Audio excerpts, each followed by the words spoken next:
He thought he'd won. He stripped me of my responsibilities, pushed me aside, and replaced me without a second thought. But here's the twist. Sometimes the person you push down is the one who rises higher, and in the end, I became the boss he had to answer to. How about you, friends? Have you ever had a manager or team leader treat you unfairly, only for karma to swing back around? Share your experience in the comments. I'd love to hear it. Today's video is the story of how my team leader replaced me, and how I ended up becoming his boss. Stay tuned, hit subscribe, and let's dive in. I'd been part of my department for nearly 10 years. Quiet, reliable, not the type to seek the spotlight. My role was simple: support the team, deliver results, and trust that good work would speak for itself. But then came Aaron. He was the team leader, sharp suit, loud laugh, the kind of man who always knew the right words to say to the right people. He liked to remind us of his position, sprinkling "as your leader" into every meeting. At first, I didn't mind him. He seemed ambitious, maybe even capable. But over time, the cracks started to show. Aaron loved credit more than he loved work. He was quick to claim victories, but when projects stumbled, he looked for someone to blame. And more often than not, that someone was me. One Friday, he called me into his office. He closed the door and leaned back in his chair, wearing that smirk I'd grown to hate. "I think it's time for some changes," he said. "From now on, you'll be stepping back from lead tasks. I've got someone else who'll handle them." I blinked. "What do you mean? I've been managing those accounts for years." He shrugged casually. "Things move fast. We need fresh eyes, fresh energy. You'll still have a role here, of course, just less responsibility." In other words, I was being replaced. Not fired, not demoted officially, but stripped of everything that mattered. I walked out of his office stunned, humiliated. My desk felt colder that day, my coworkers' glances heavier. They knew. Everyone knew. And Aaron? He strutted through the halls, chest puffed out as if he'd already erased me. That night, I told my wife what happened. She listened quietly, then said, "You've given them everything. Don't let him take your dignity too." Her words sank deep. Because as much as it hurt, I realized I had a choice. I could shrink into the corner Aaron had pushed me into, or I could find a way to rise above it. I decided on the latter, so I kept my head down, but not in defeat. Quietly, I focused on doing the work Aaron ignored. When he dropped the ball, I picked it up. When he made promises he couldn't keep, I made sure the job still got done. And slowly, cracks began to form in his shiny image. Clients started noticing delays. Managers noticed inconsistencies. And through it all, I was there, steady, reliable, documenting everything. Because deep down, I knew something Aaron didn't. Leadership isn't about titles or loud voices. It's about trust. And trust, once lost, doesn't come back easily. What I didn't realize then was just how quickly the tables were about to turn. The first signs of Aaron's decline came sooner than I expected. 2 weeks after he stripped me of my responsibilities, a major project hit a snag. The client was asking tough questions, deadlines were slipping, and Aaron, true to form, was nowhere to be found. He was too busy polishing slides for a leadership presentation. He wanted to show upper management. The team floundered. Confusion spread. Tasks overlapped, important details slipped through the cracks. Finally, Daniel, one of the younger analysts, came to me with a folder in hand. His voice was low, almost apologetic. "I know you're not leading this anymore," he said. "But can you take a look? We're lost." I hesitated. Technically, it wasn't my place anymore. But watching the panic in his eyes, I couldn't say no. I spent that weekend untangling the mess, cross-checking numbers, rewriting reports. By Monday morning, I had a clean, clear plan laid out. I handed it quietly to Daniel, telling him to run with it. Within days, the project was back on track. The client was pleased. Management noticed. But Aaron? He strutted into the review meeting, grinning ear to ear, presenting the polished results as if they'd been his doing all along. He didn't mention me once, not a word. I clenched my jaw but stayed quiet, because I knew something he didn't. Proof has a way of surfacing, and his cracks were widening. The following month it happened again. Another project spiraled. This time, Aaron made conflicting promises to 2 different clients, leaving the team scrambling. Once again, I stepped in behind the scenes, patching holes, smoothing problems, guiding the younger staff. And once again, the client praised the outcome. But here's where things shifted. The executives started asking questions.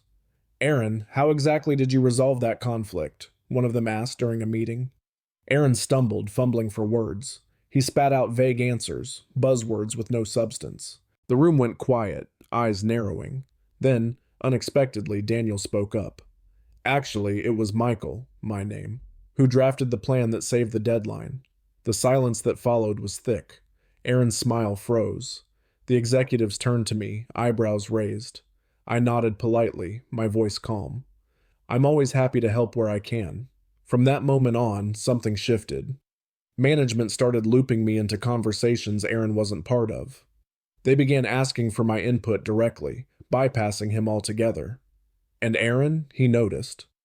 One afternoon, he cornered me in the hallway. His grin was gone, replaced with a tight scowl. You think you're clever, don't you? He hissed. Undermining me at every turn. I stared at him, steady. I'm not undermining you, Aaron. I'm doing my job. Maybe you should try it. His face flushed red, but he had no response. He stormed off, muttering under his breath. At home that night, my wife listened as I told her what happened. She smiled knowingly. He's panicking. People like him always do when the mask starts to slip. She was right. And little did I know the biggest test, the one that would finally flip the power dynamic completely, was just around the corner. Because soon, the company would face a crisis so big that Aaron couldn't talk his way out of it. And when that moment came, everyone would see who the real leader was. The crisis hit on a Wednesday morning. Out of nowhere, one of our biggest clients announced they were pulling their account unless major issues were fixed. Issues that had been simmering for months under Aaron's so-called leadership. The announcement dropped like a bomb. Losing this client would mean millions in revenue gone, not to mention damage to the company's reputation. The executives called an emergency meeting. The whole team crowded into the conference room, the tension so thick you could feel it in the air. Aaron stood at the front, sweating through his shirt, trying desperately to sound in control. We have everything under control, he said, his voice cracking slightly. I've been personally managing the account. We'll have a solution by Friday. The executives weren't convinced. One leaned forward. Then tell us the plan. Aaron froze. He shuffled papers, mumbled about strategic realignment, but it was all smoke. Empty words, no roadmap. Finally, one of the executives slammed his pen on the table. This is unacceptable. You've had months and this is where we are? His voice cut like a knife. The room was silent. Eyes darted nervously around the table, and then, almost without thinking, I spoke. I have a plan, I said, my voice steady. Every head turned toward me. Aaron's face went pale. I slid a folder across the table. Inside was a detailed roadmap. Timelines, corrective steps, resource allocations, all drafted over the past week when I'd seen the cracks widening. This is what we can do, I explained. We'll prioritize the deliverables they care about most, reassign tasks to match strengths, and set daily check-ins until trust is rebuilt. The executives leaned in, flipping through the pages. One of them nodded slowly. This could work. Aaron sputtered. Wait, that's my plan. But the look on the executives' faces said otherwise. They knew the truth. They'd seen his fumbling, his lack of answers. And now they were seeing mine, clear, calm, prepared. Michael, one executive said firmly, from this point forward, you're in charge of this account. Report directly to us. The words echoed in the room. My coworkers straightened in their seats, relief washing over their faces. For weeks, they'd been quietly following my guidance anyway. Now it was official. Aaron's jaw clenched, his eyes flashing with anger. But there was nothing he could say. His failure had been exposed in front of everyone, and I had stepped into the role he'd stolen from me. The next 48 hours were a whirlwind. I rallied the team, reassigned tasks, and set up calls with the client. We worked late, but this time the effort felt purposeful. People listened, followed, trusted. And slowly, the panic turned into momentum. By Friday, the client reversed their decision. They praised the quick turnaround, the transparency, the renewed energy. We'll stay on board, they said, as long as he, they meant me, remains the point of contact. When the email came through confirming the account was saved, the entire team erupted in cheers. Daniel clapped me on the back. You're the leader we needed all along. I smiled, but inside I felt more than pride. I felt justice. Aaron had replaced me, humiliated me. But now, in front of the whole company, the tables had turned. And soon, those tables would turn even further. Because the executives had seen enough, and they were about to make it official. The Monday after we saved the client account, there was a buzz in the air. People whispered in the halls, glancing toward the executive offices. Something was brewing, and everyone knew it. Late in the afternoon, an email popped up in my inbox. Mandatory department meeting, 3:00 p.m., conference room A. When I walked in, the room was packed. Aaron sat at the front, shoulders stiff, his usual smirk nowhere to be seen. The executives filed in, their faces unreadable. Robert, the senior executive, stood. "We've reviewed the situation regarding the client account," he began. "And we've also reviewed overall team performance these past few months." He paused, letting the weight of his words settle.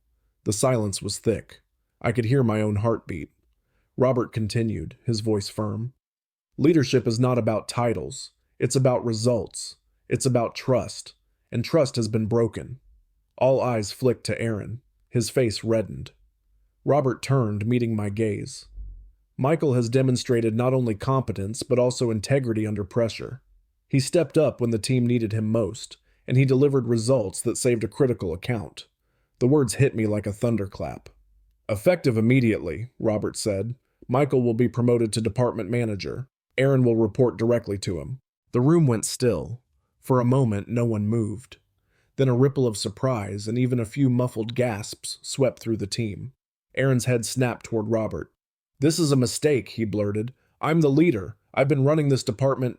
"Running it into the ground," Robert cut in sharply. "Your decisions nearly cost this company millions. Your team lost faith. Our clients lost faith. We cannot afford that." Aaron opened his mouth again, but the fight had drained out of him. His eyes darted to me, full of disbelief. For so long he'd seen me as the quiet one, the man in the background he could replace without consequence. Now, I was his boss. Robert finished with finality. "This is not up for debate. Congratulations, Michael." He extended his hand. I stood slowly, shaking it, my legs steady even as adrenaline surged through me. The applause that followed was real, not polite, not forced. My colleagues clapped with relief, with approval. Daniel grinned wide, whispering, "Finally." I glanced at Aaron. He sat rigid in his chair, face pale, staring at the table as if it could swallow him whole. For the first time, the power dynamic had flipped entirely. When the meeting ended, people crowded around me, offering congratulations, handshakes, even pats on the back. Aaron slipped out quietly, his head down. Later that evening, as I sat alone in my new office, I thought back to that day he'd told me I was being replaced. The smugness in his voice, the sting of humiliation, the way he'd walked away believing he'd buried me. And now, here I was, not only restored but elevated. His boss. I didn't gloat. I didn't need to. The justice was in the silence, in the reversal, in the simple fact that truth had carried me where arrogance never could. But one thing was certain. From that moment on, the entire office knew the tables had turned for good. The days after the announcement felt surreal. I walked through the same office halls, but everything looked different. Not because the walls had changed, but because the eyes looking back at me had. Colleagues who once pitied me now greeted me with respect. They stopped by my office for guidance, asked my opinion before making decisions. The shift was clear. They trusted me, not because of a title, but because I had earned it when everything was on the line. Meanwhile, Aaron's presence in the department shrank by the day. He attended meetings quietly, scribbling notes instead of commanding the floor. When issues arose, he no longer had the authority to bark orders. He had to bring them to me. And every time he did, I could see the sting in his eyes. I'll never forget the first time he stood outside my office, folder in hand, waiting to speak. For years, I'd been the one standing at his door. Now the roles were reversed. He cleared his throat, forced a smile, and said, "Here's the update you asked for." I nodded, took the folder, and simply said, "Thank you." No gloating, no revenge speech, just calm authority. Because I realized something important. The sweetest justice wasn't in rubbing it in. It was in proving I could lead without becoming like him. Still, the irony wasn't lost on me. He had replaced me, stripped me of responsibility, humiliated me in front of the team. And now, he worked for me. One afternoon, Daniel stopped by. "You know," he said with a grin, "when Aaron told you to step back, I thought it was the end for you. But watching you handle all this, it showed me something.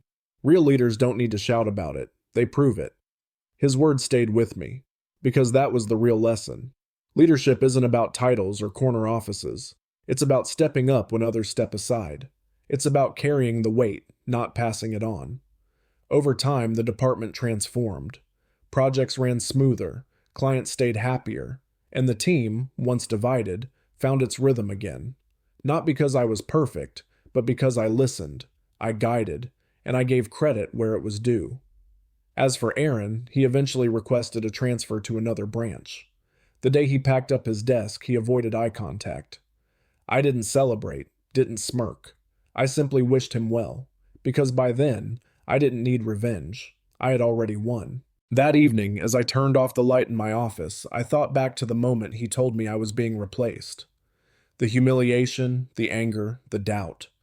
And I realized something profound. Sometimes the very people who try to bury you end up planting the seed of your success.